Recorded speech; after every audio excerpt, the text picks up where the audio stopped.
Sir मैं सवाल पूछूंगी कि साउथ एशिया में भारत का रोल आप क्या विजन करते हैं कि क्या होना चाहिए, क्योंकि बहुत से लोग कहते हैं कि हम विश्व गुरु का जो सपना देख के चले हैं वो थोड़ा ओवर एम्बिशियस है। तो साउथ एशिया में और ग्लोबली आपका विजन क्या है भारत? देखिए, मैंने कहा ना, पिछले 9 वर्ष में प्रधानमंत्री मोदी जी के नेतृत्व में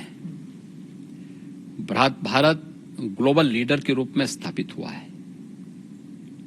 कोई संदेह नहीं कि प्रधानमंत्री मोदी जी के नेतृत्व में अगले 3 वर्षों के अंदर भारत दुनिया की तीसरी बड़ी अर्थव्यवस्था के रूप में स्थापित न हो जाए, जरूर होगा। दुनिया के अंदर भारत की अपनी एक पहचान बनी है।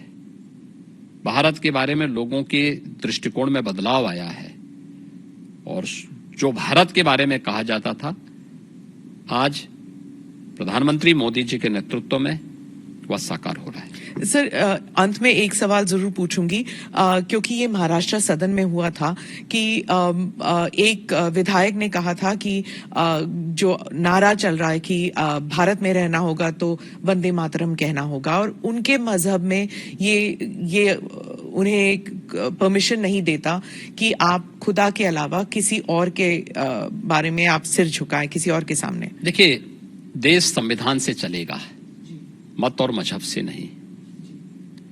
देखिए, मैं ईश्वर का भक्त हूं, ईश्वर में अगाध निष्ठा रखता हूं, लेकिन किसी पाखंड में विश्वास नहीं करता हूं।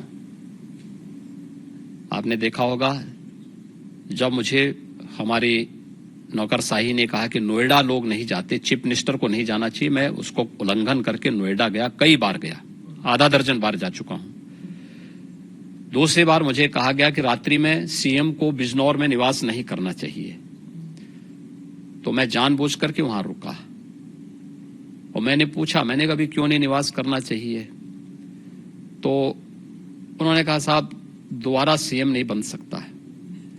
तो मैंने कहा, मैं दोबारा भी सीएम बनूंगा, चिंता मत करो। दूसरा सवाल ये नहीं है, सवाल ये है कि मैं प्रदेश का सीएम हूं।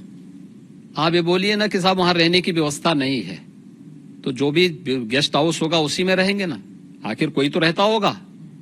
एक कमरा चाहिए मुझे, तो सोने के लिए एक तख्ता चाहिए, ओढ़ने के लिए कंबल चाहिए, तो कुछ चाहिए थोड़ा है।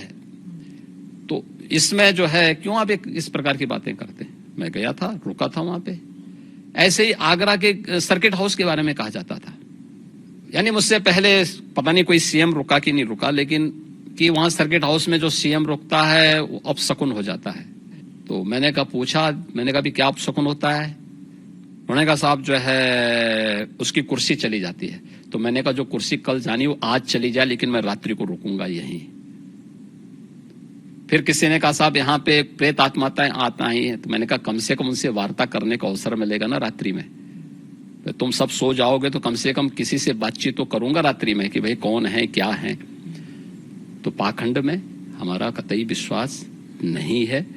एक और इसीलिए मैं इस बात को कह सकता हूं कि भारत का भविष्य उज्जवल है और 2024 में फिर से प्रधानमंत्री मोदी जी की लीडरशिप में एनडीए बहुमत के साथ आएगी, इसमें कोई संदेह किसी को नहीं होना चाहिए। और वंदे मातरम मैं वापस आती हूँ, वो उसे धर्म के साथ जोड़ना चाहिए कि नहीं?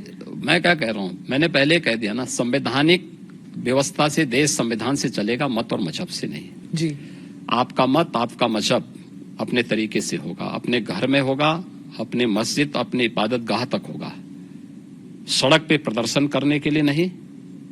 और इसको आप जो है किसी भी अन्य तरीके से दूसरे पे थोप नहीं सकते हैं।